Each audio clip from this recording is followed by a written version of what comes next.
Bonjour tout le monde, c'est Pamela, bienvenue sur ma chaîne YouTube. J'espère que vous allez bien. Moi, ça va.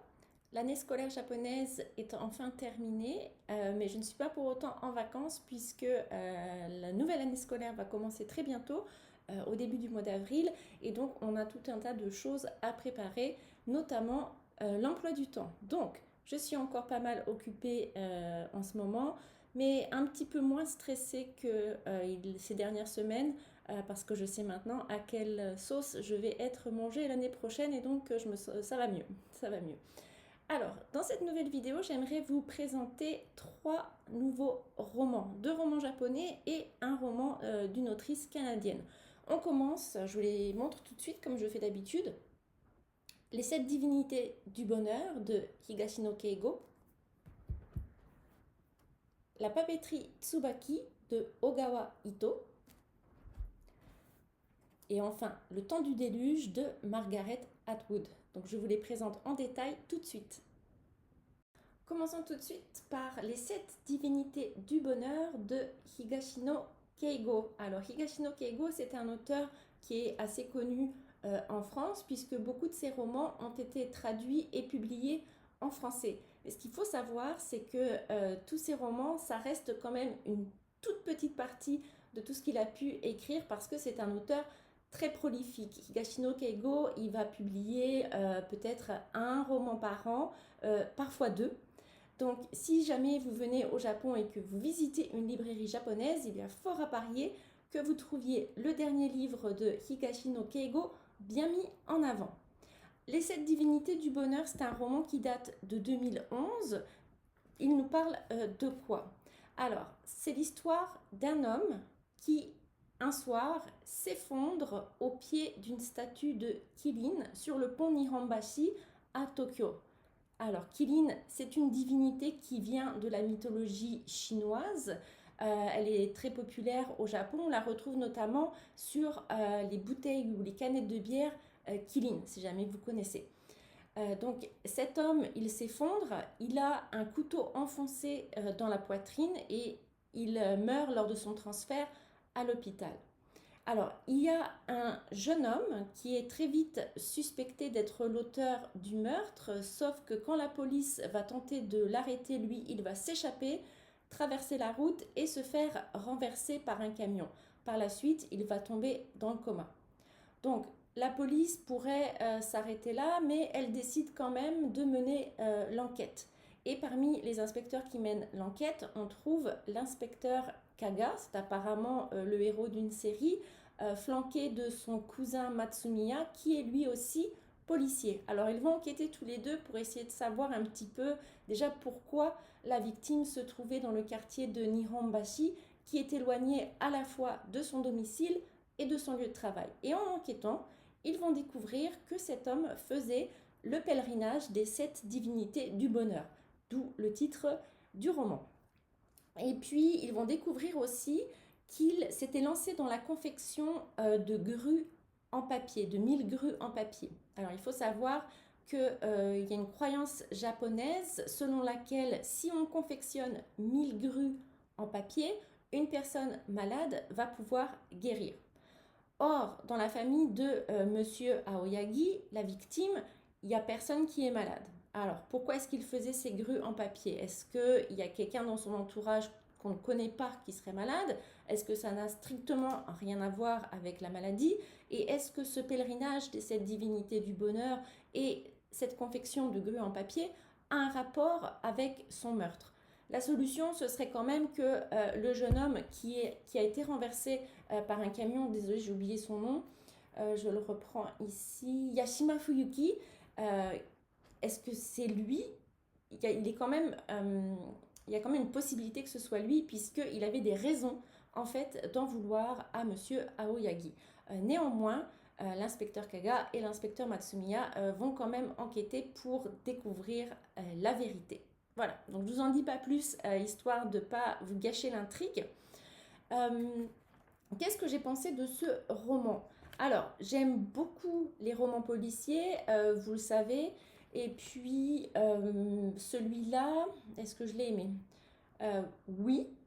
mais je l'ai aimé parce qu'en fait, il n'y a pas de violence, si l'on accepte bien entendu le meurtre de la victime. Donc c'est plutôt une enquête à la papa. Ça permet de découvrir aussi certains aspects de la culture japonaise. Moi-même, je ne connaissais absolument pas ce pèlerinage des 7 divinités du bonheur. Néanmoins, le fait que ça soit une enquête à la papa, ça donne un petit peu de mollesse au récit. Donc, je suis un peu mitigée de ce point de vue-là. Donc, c'était sympathique, mais sans plus. Voilà, désolée. Le deuxième roman que je voudrais vous présenter aujourd'hui, c'est aussi un roman japonais. Alors, c'est un petit peu le hasard qui fait que ça tombe comme ça. Ça s'appelle La papeterie Tsubaki et ça a été écrit par Ogawa Ito. Alors, La papeterie Tsubaki, l'intrigue, elle est vraiment très simple parce que disons qu'il n'y en a pas. On suit tout simplement Hatoko, une jeune femme qui a la vingtaine, qui a repris la papeterie de sa grand-mère, la papeterie Tsubaki donc, et qui en reprenant la papeterie a également repris le métier d'écrivain public qui était le métier de sa grand-mère. Alors, le métier d'écrivain public, ça consiste en quoi? Tout simplement au fait de rédiger des lettres ou des cartes de vœux pour d'autres personnes, pour des clients. Alors, au Japon, l'écriture, c'est hyper codifié. Il y a des formules à utiliser impérativement, des formules à ne pas utiliser.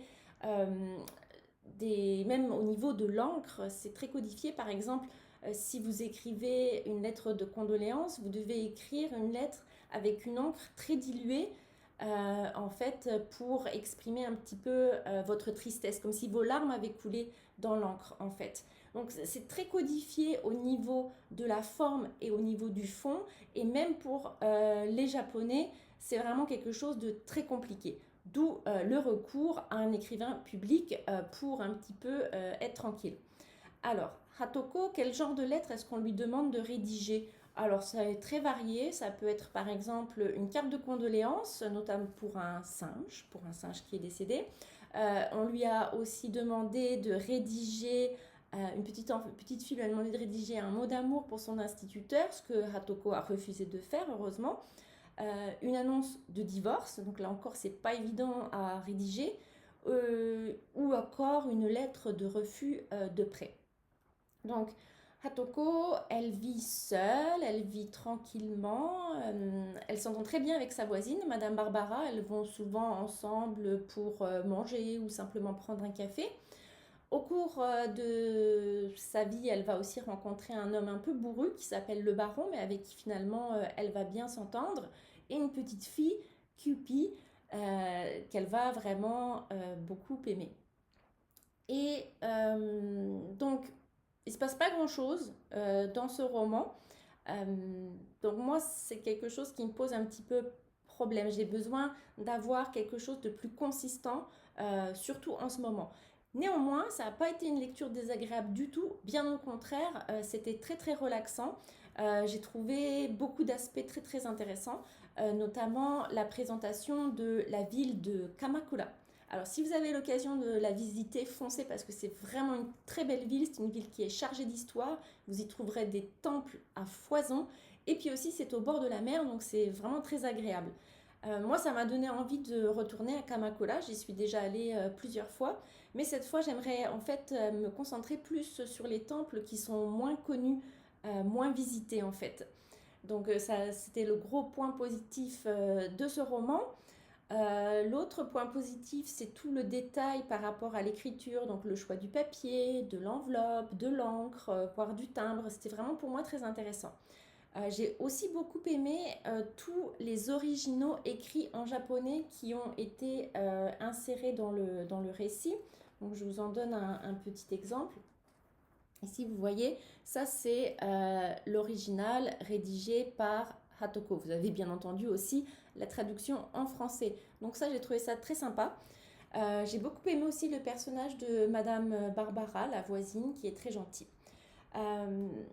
Néanmoins, le côté que j'ai moins aimé en dehors de l'intrigue, c'est le côté sérénité japonaise. Alors parce que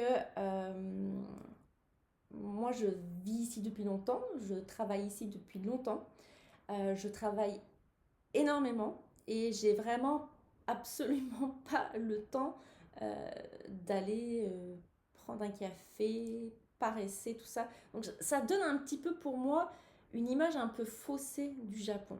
Euh, Ce côté-là du Japon existe, je pense, mais il faut aussi savoir qu'il y a vraiment beaucoup de personnes qui travaillent comme des malades et que c'est une société très très difficile.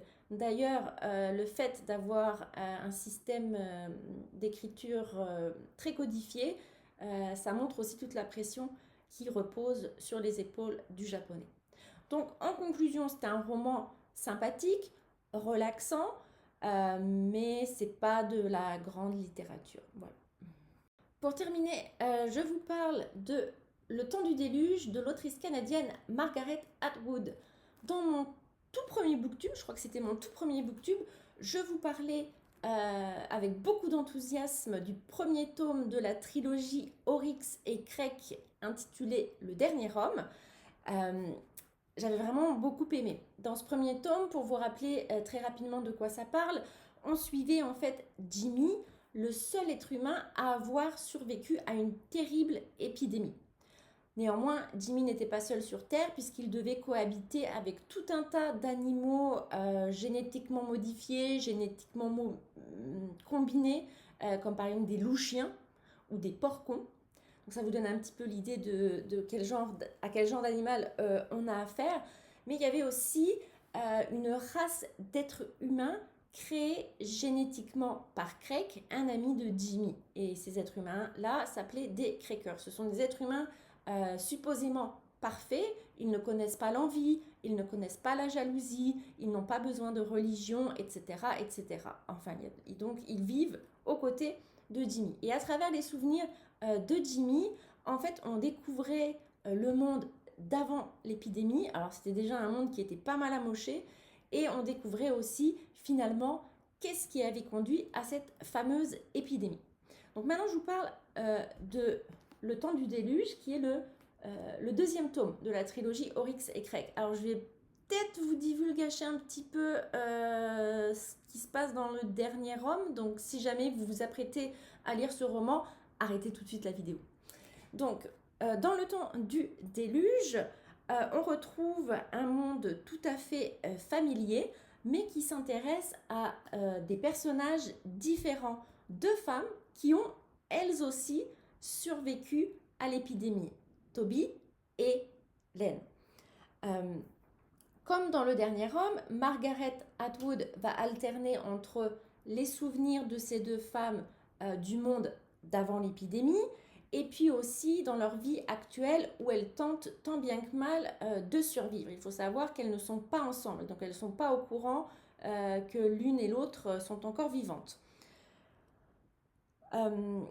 Toby et Hélène, elles viennent des pleb zones qui, comme leur nom l'indique, sont des quartiers malfamés, tandis que Jimmy, lui, vivait dans les compounds. C'est un genre de quartier réservé à l'élite de l'élite. Donc on en apprend plus sur un petit peu les pleb zones, dont on avait déjà entendu parler dans Le Dernier Homme, en fait, et on voyait vraiment que c'était des endroits vraiment très très dangereux. Toby et Hélène, en fait, elles se connaissent puisqu'elles ont toutes deux passé un certain temps dans une secte de végétariens appelée les jardiniers. Alors, cette secte, elle prône le respect et l'amour de la nature, bien évidemment, en mettant sur le même plan tous les êtres vivants. C'est aussi une secte qui rejette tout ce qui est superflu, donc ils vont vraiment avoir la base de la base en termes de vêtements et en termes de nourriture. Les gens qui sont dans cette secte aussi, ils croient très fortement à l'arrivée imminente d'une catastrophe naturelle qu'ils appellent le déluge désert. Elle va prendre forme en fait, elle va se réaliser sous la forme de l'épidémie en fait. Donc dans la secte, on a des personnages assez colorés comme Adam Ier qui est le chef spirituel du groupe, mais aussi Zeb, un peu l'homme à tout faire qui n'hésite pas à mettre les mains dans le cambouis. Zeb, c'est un personnage très important de la trilogie. Toby, elle s'était réfugiée chez les jardiniers parce qu'en fait, elle avait fui un patron violent et violeur, tandis que Len a été conduite ici par sa mère, qui était amoureuse de Zeb, en fait. Donc, Ren n'a pas trop eu le choix. Elle vient des Campand aussi, mais elle n'a pas eu le choix de se retrouver dans la secte, donc ça a été assez difficile pour elle. On retrouve aussi Jimmy dans ce deuxième tome, mais on le retrouve parce qu'en fait, il est dans les souvenirs d'une de ces deux femmes. Je ne vous dis pas laquelle pour ménager quand même un petit peu de suspense. Alors, je ne peux pas vraiment vous en dire plus parce que ça va être trop d'informations, trop de révélations. Je ne veux pas faire ça. Alors, est-ce que j'ai aimé ce deuxième tome autant que j'ai aimé le premier? La réponse est oui. J'ai adoré aussi ce deuxième tome. C'était vraiment un délice pour moi de me replonger dans ce monde qui m'est devenu familier et en même temps de pouvoir découvrir de nouvelles choses sur ce monde.